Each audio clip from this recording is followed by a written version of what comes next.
What is going on, everybody, and welcome back to another episode of the Hot Corner Podcast. I'm your host, Brett Roshan, alongside my co-host, Keaton Nonemacher.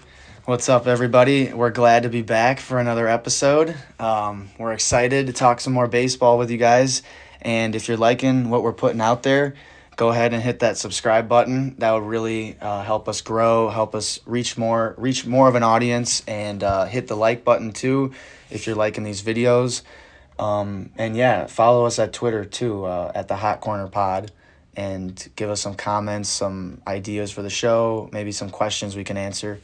And yeah, what do we got on the agenda for today? Yeah, so we've got some small news in Jays land and some big news in Twins land. I'm sure you guys are probably already getting the point. We've got Brandon Belt for the Blue Jays, and then we've got the big fish that the Twins wanted. And we've talked about on this episode or on the show for the past however many podcasts, which would be Carlos Correa. Yeah, it feels like we've been talking about him forever. And we have. Literally every episode that's been our need. But before we dive in, let's draw back a little bit and talk about the more minor news, which would be the Blue Jays getting Brandon Belt. Yeah. I think it's a really cool signing, actually. It's going to be a signing that people are going to talk about at the end of the season and be like, wait. Did we forget that they got Brandon Belt? That guy just hit 20 home runs for the Blue Jays, drove in 65 runs, and had an OPS plus of 120. And we're going to be like, wait, did we forget about him? Yeah, no. That's how I see this deal. I know I just jumped the gun, but like since you told me you got Belt, I've like been in on this. I have him as comeback player of the year and him being a big piece to this Jays lineup. So tell me why you like I was him. going to say, yeah, and of course I have high hopes. And this is something that, to be honest with you, if I'm being fairly honest, as a Jays fan, I did not even think of Brandon Belt as an option. Because all my head's been on is, another outfielder. Yeah.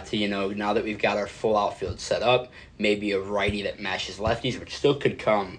But I was not thinking of another left-handed bat. Not that, but when you look at it now that he's here, it is so perfect that it is just not even. I don't even know how I didn't think of it. Right. Because and I was watching a bunch of other Jays podcasts and stuff, and they were talking about how they believe, that they didn't think about it either, and they believe it's a perfect fit. What he's going to do, what he's going to provide for the team. He's going to platoon with Vlad, right? For those of you wondering why about Brandon Belt and, why I'd be excited for a guy like that after a year like last year, just so you guys do know, he was suffering from knee surgery. Yeah, but he had an injury-plagued year. But before that, in 2020 and 2021, that guy was absolutely mashing.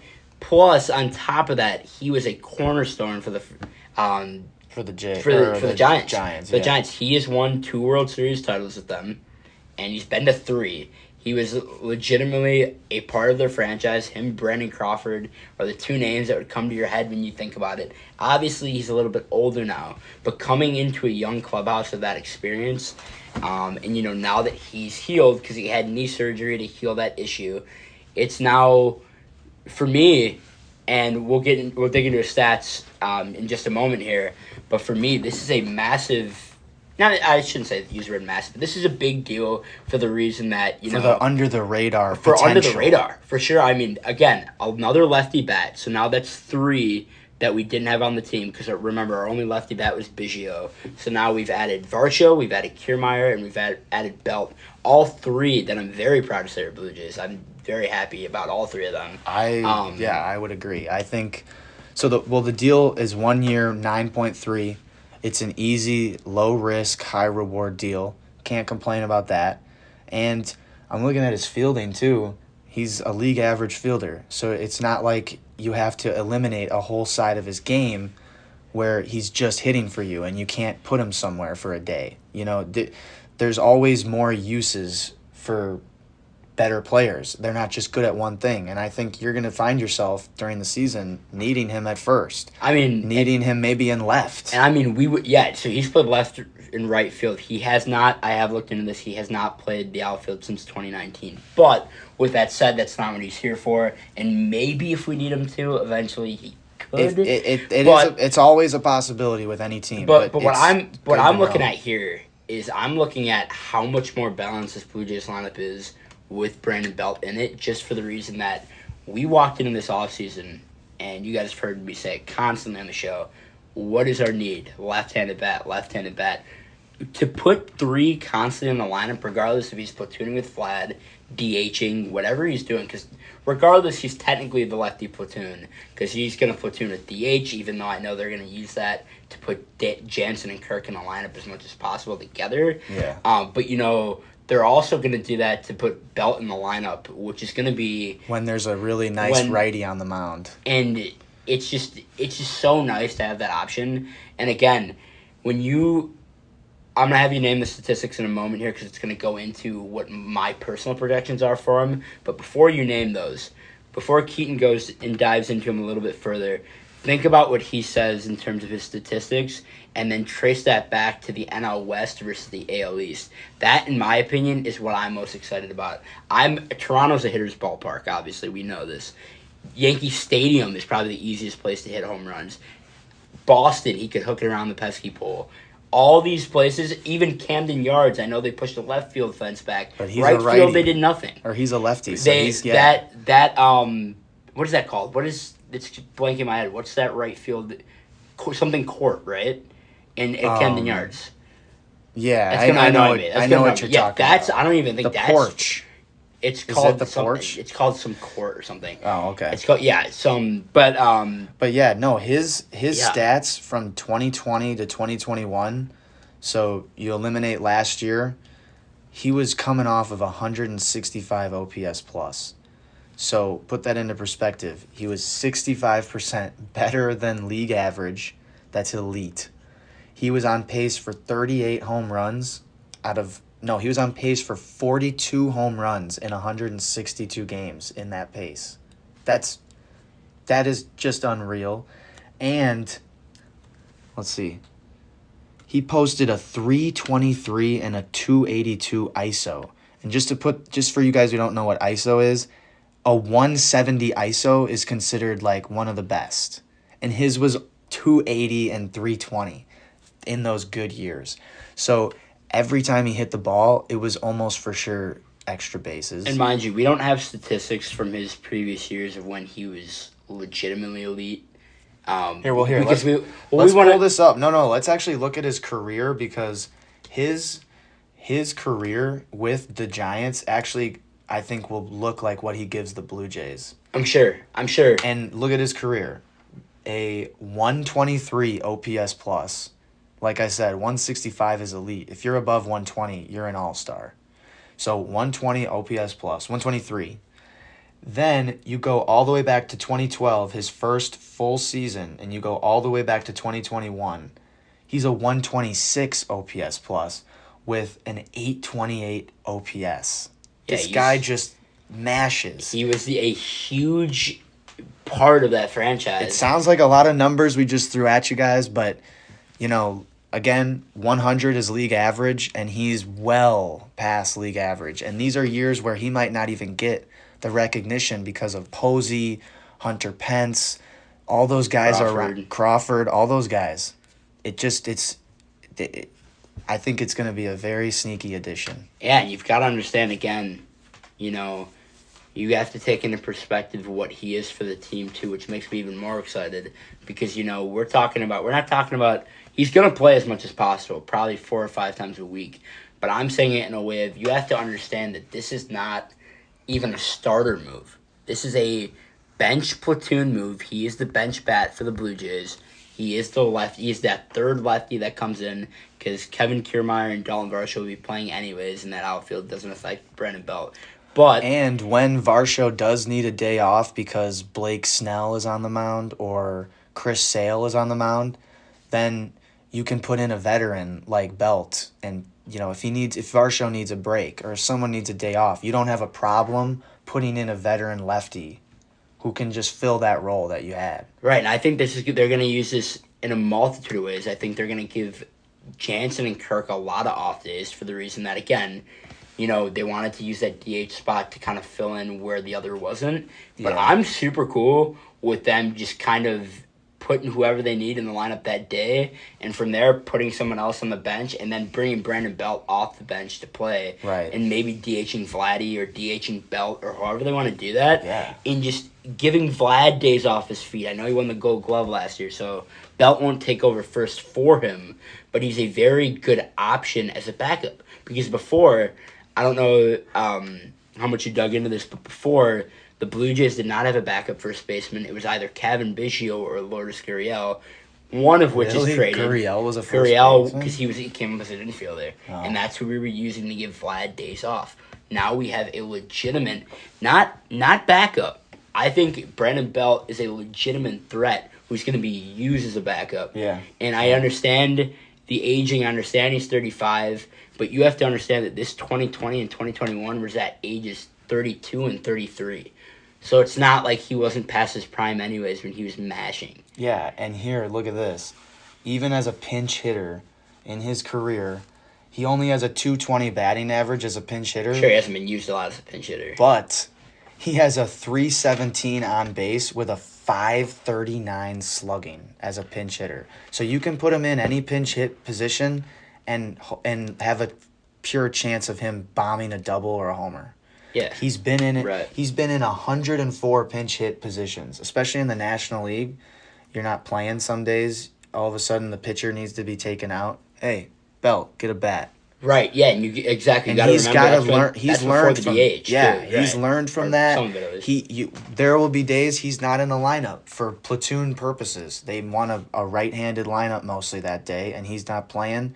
But all of a sudden, they start bringing in the righty relievers, and you get to pick off your bench, a veteran slugger who's proven that he can come in at any moment and post a 539 slugging. A veteran slugger who literally had a 120 or has a 123 or 126 126 career. Since his first full season. So 126. So career OPS plus then. Technically. So yeah. with minus last year or I was minusing his first rookie year where he only played 50 games. Yeah. Right, okay. But regardless of how you slice it, you're getting a former, and I don't even want to use the word former because he mashed 2 years ago. Yeah. Not even. So I don't want to use the word former, but you're getting a slugger. He hit 20. He hit 29 home runs in 97 games. It was a great move. It was a great move. I know it's under the radar. I know I sound like we're overreacting to Brandon Belt. If you go look at his numbers last year and you don't know the outside story, I don't think we're overreacting. I think we're right on. I think we're right on too. But I'm just saying. I'm explaining it to the viewers for those who will go dig into his last year's numbers, not realize he was suffering from a horrible knee injury that he had to get surgery for. But if you go for the look, people that aren't familiar with him in general right. too, you just don't know the name Brandon Belt. But then if you go look further, and you don't have to look much further, you have to look a year further from that point, 2021 and 2020, you would know that he mashes off the bat. Absolutely. And for $9 million, sign me up. Right, and again, it's only 1 year. If he ends up being a bust, which with a guy with that accolades, highly don't believe it's going to happen. But, if he ends up being a bust, again, it's a 1 year deal. We go from there. Kind of like we did with Kiermaier, if he ends up, because he's kind of a different, the same cause. Both of those guys. They have different skill sets. But both of them have, what I'm getting at is both of them have injury history, and also both of them are coming off of surgery. And they're both coming into a position where they're trying to revive their last season. Right, which could be a good thing because a lot of guys play out of their ass when it's 1 year. I think it's I think that's always a great thing, actually. Yeah. People love to dwell on your last year, but that can always be a multiple. Obviously, some people can just suck and have a bad year. Mm-hmm. But honestly, a guy like Belt, when you have that good of a career, you can't just chalk it up to, oh, he's old, it's over now. You got to have a team like the Blue Jays to realize it, pick him apart, and realize we can take a chance on this guy.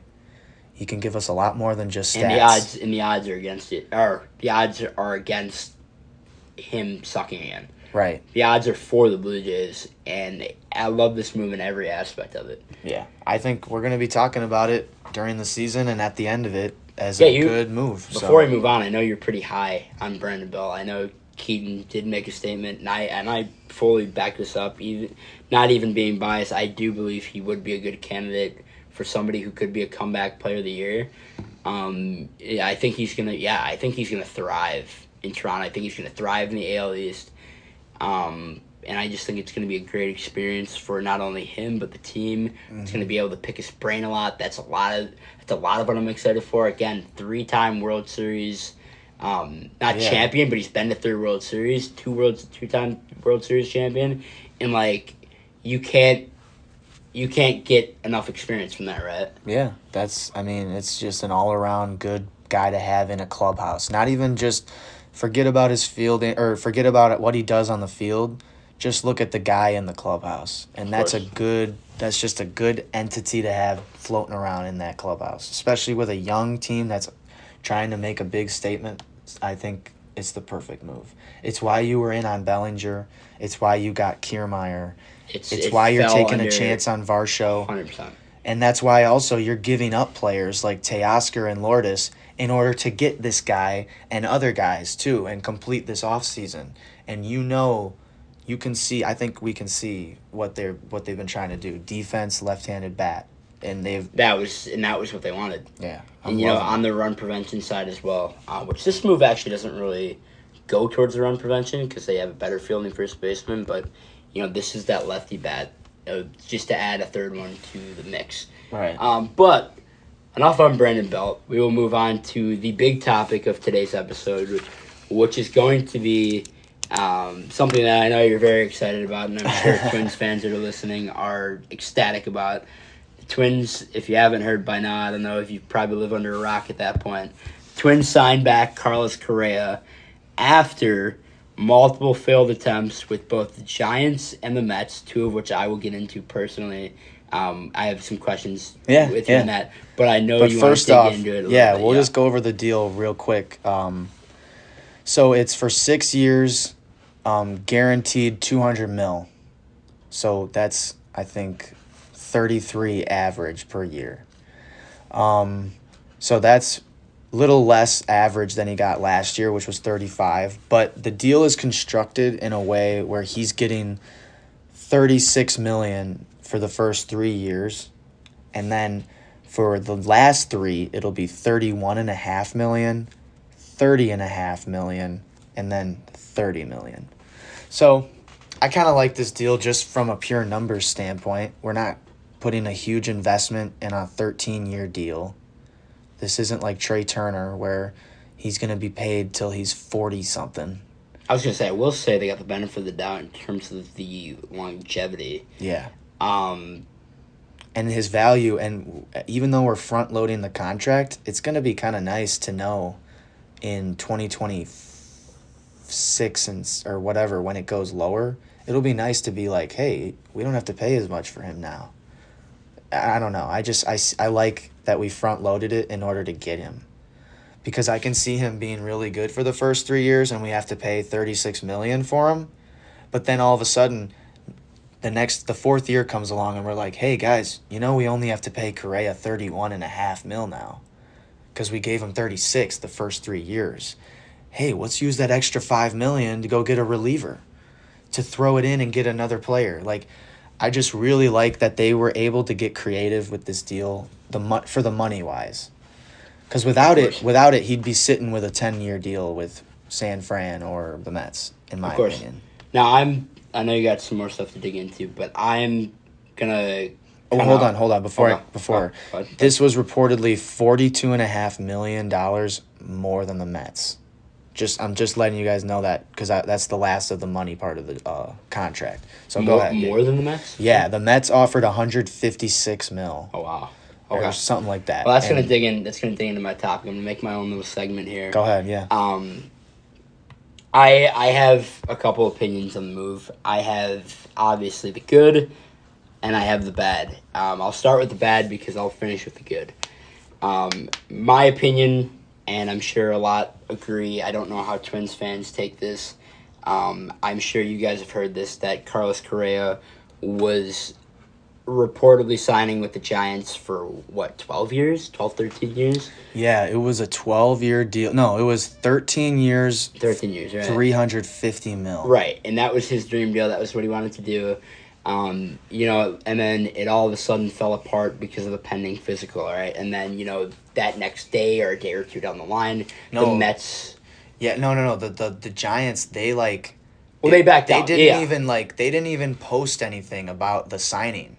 Right. They didn't finalize it. Here's the thing. With a signing like that, especially that big, you have to make sure everything goes according to plan, and then you announce a signing. That's why typically big signings, especially a franchise-altering player like that, would take a couple days before they announce it. Mm-hmm. But this was... They didn't post anything because they obviously knew ahead of time that they didn't want to take a risk on whatever. And also they didn't want to take a risk on whatever his reason for failing their physical was. Yeah. Then, a few days down the line, obviously the Mets signed him for $315 million, a little bit of a pay cut, and it was for a similar amount of years. But Steve Cohen, who's the owner of the Mets, and we've all known the Mets offseason that they've had this year, he thought that Carlos Correa, he came out and publicly said, this is the missing piece to our World Series. This is the piece that is, he's like, his exact words were like, this player is the missing piece to getting a ring or something. Right. And it just has been blowing up Mets all over Twitter since. And then a few weeks down the line, they can't get a deal done on a pending physical, and the Twins swoop in and get them. Yeah, and that it's been a flurry of just Heyman and Correa updates every day. Yeah, it's been crazy. Literally every day. And I think most Twins fans, I think I speak for most Twins fans, we kind of had already taken the back seat when the Giants got him. We realized we weren't going to outbid them. And then when we heard Cohen was in on him, and there was no shot. We were like, this can't ever come back to us. But then we kept seeing the Twins not signing any free agents. No big names other than Gallo and Vasquez. We've made no trades other than Gio or Urshela. And people are thinking, are they going to do anything? Like, maybe they still have their foot in the door with this Cohen Correa thing. If they're like, what is going on? And I think I had the perspective that many Twins fans hold, which is, we're out of this. Can we please make a deal for a pitcher or a right-handed bat? Something. No, I do like that perspective, but I do actually think that wasn't the case. I do actually think that they put their foot in the door when they realized that he wasn't going to be a Met. Yeah. And I realized that they understood at that point, okay, I don't know what's going on. I'm sure obviously they've done their own investigating. I'm sure there's a lot of information that is private, not public, when regarding his physical and his injury. But I think they did their own research and decided, hey, why wouldn't, if he's not going to go to the Mets, or if he's not going to, obviously the Giants were already out of it at that point. Yeah. If he's not going to go to the Mets, then we're going to come in, we're going to take him. And I really don't think there's much competition for him at that point because, again, two franchises that wanted him to be a franchise-altering player both turned him down. And it's just, I know Steve Cohen, maybe there was rumors that he was still trying to work something out. As you mentioned, they did offer him less than what you guys offered him, which is crazy. $42 million less. Which is really insane considering what the Mets have done and who Steve Cohen and is. How much they brag on how much money. I mean, Steve Cohen literally brags about how he can just take his own money and blow it. So Exactly. So with what I'm getting at, though, is I have a question proposed to you and all Twins fans, which would be, is this at all concerning to you that two teams that wanted him very, very much for their franchise turned him down? It is definitely concerning. I will say it's concerning. Now, are my alarm bells ringing like, oh my God, are we going to go into a curse? Like, this guy's going to, his ankle's going to flare up and we're going to be like, ha, I told you so. I don't think it'll be like that. And to be honest, if he was willing to play third with the Mets, if he loses a step in his ankle and he can't play short, I think we can be fine with him playing third.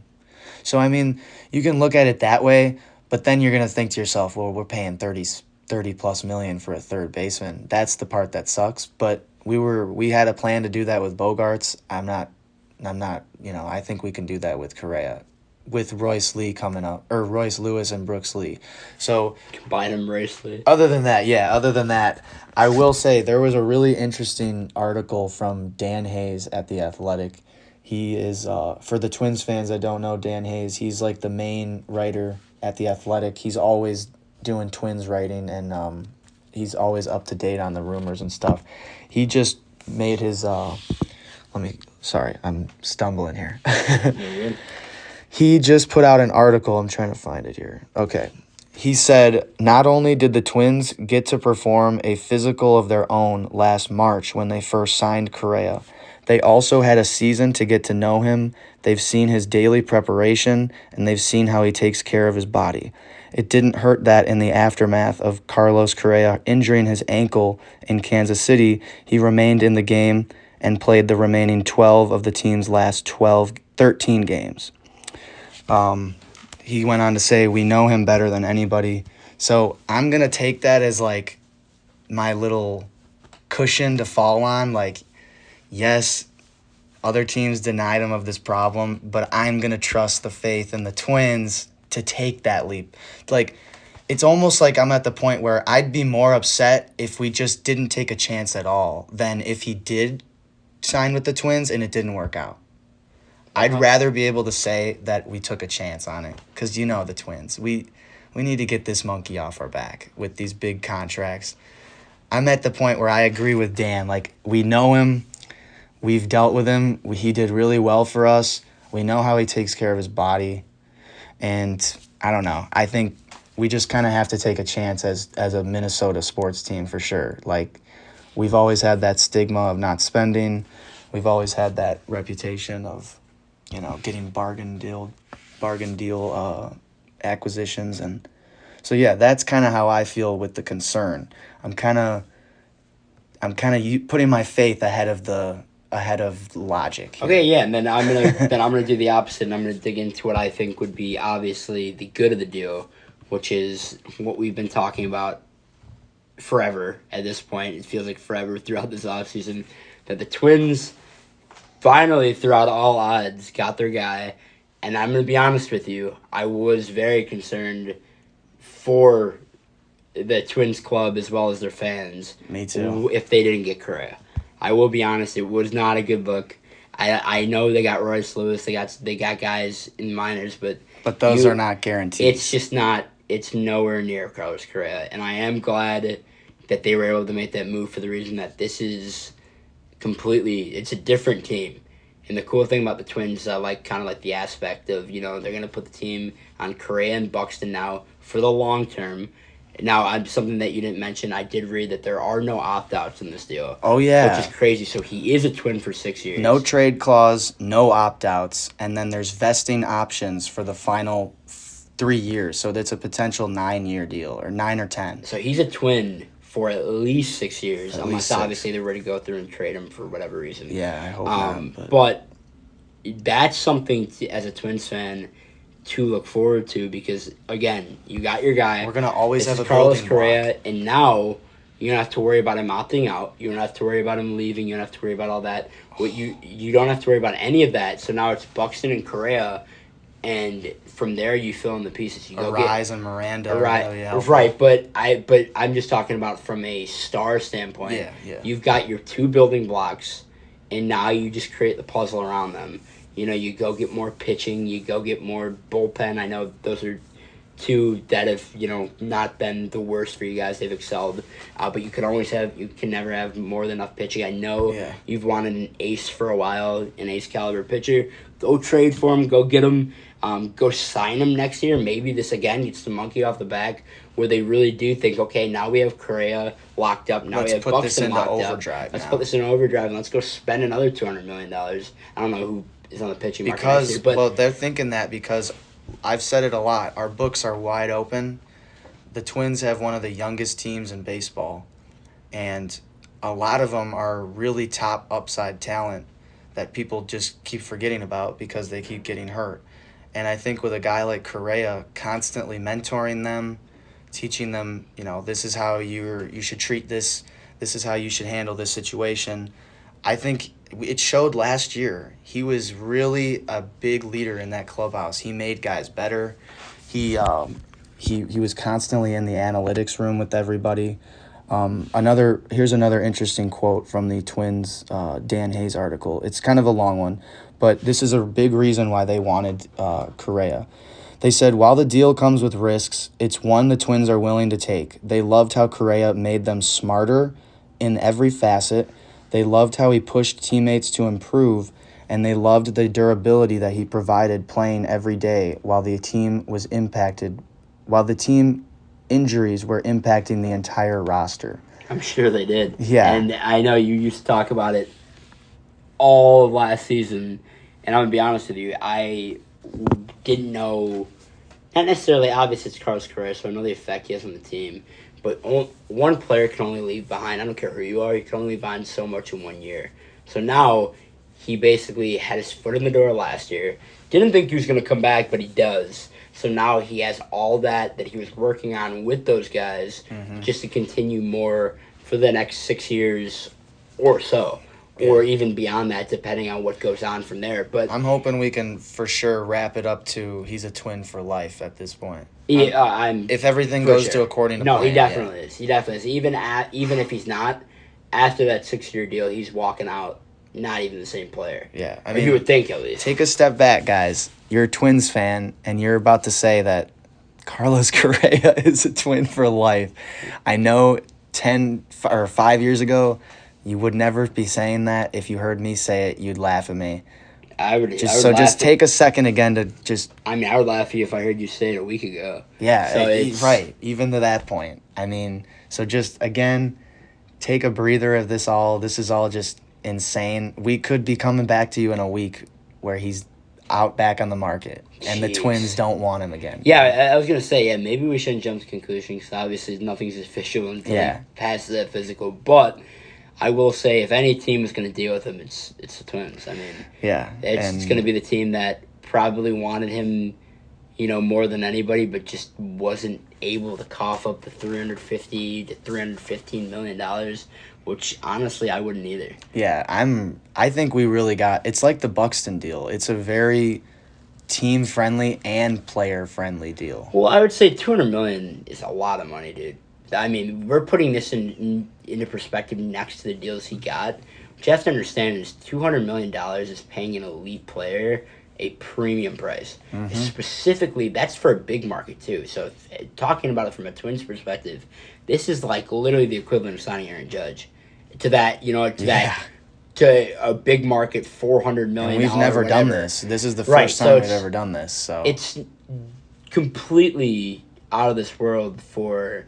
And I was going to say, so let's not down market the price, because $200 million is throwing all your eggs, not necessarily in one basket, but it's chucking a lot. It is chucking a lot of money out there. I know they have money off the books, but any team, I don't care who you are, $200 million is for an elite premium talent who you're going to pay.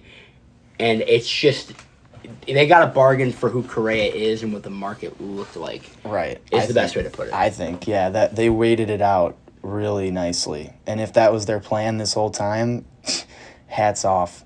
I don't know how... I mean, obviously they weren't planning on him getting dropped by two teams, but then, I mean, I'm sure they had an idea of... Because he waited it out last year so long, they probably had some idea that he might want to wait it out this year and get the best possible deal, but it honestly kind of backfired on him, and he was only able to get $200 guaranteed instead of that $350.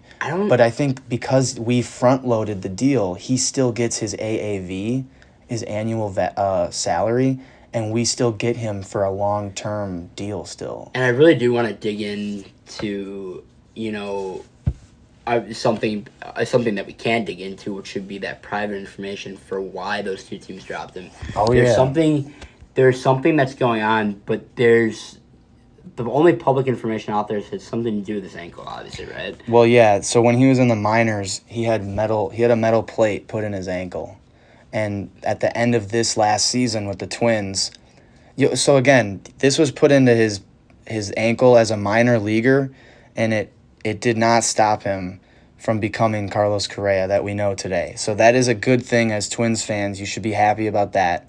It hasn't derailed his career in any way yet. But because he slid into second funny at the Twins against Kansas City, someone said that he claimed that the sensation was that like the plate inside was vibrating, and it was like it doesn't make other teams look at him fondly. Like it's something that worries them. And like I said, it does concern me because one other bad slide into second and he's done. I mean, if this is public information, I just want to know, because there's obviously something happening behind the scenes that the Giants and the Mets both were like, no way. And I don't know think if that's still just from a it's long. I think they just didn't want to give from a up the long-term years. perspective. I agree, but they would not have offered it to him if they didn't. You know what I mean? Because the initial sit down is the offering, and then from there it's let's go get a physical and make sure you're healthy. And both of them at that point were the reason they dropped him. So there is some concern from my perspective in why they dropped him. Again, we just went over this a second ago, so I obviously would touch on it very briefly. But to that regard, it's just there's a lot that goes into it. I think there's going to be more pieces to the story as we go, more that becomes public on why those two teams dropped him.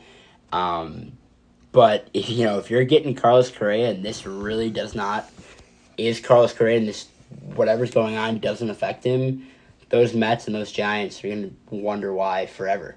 They're going to be like, why didn't we just give him that? They would be like, he clearly didn't stop him in Houston, but when he gets to an age, we were right. They're probably going to think like, no, we made the right assessment. It just didn't work. And again, if you're throwing $300+ million, you were playing with fire. So I understand. Yeah, exactly. I understand their perspective.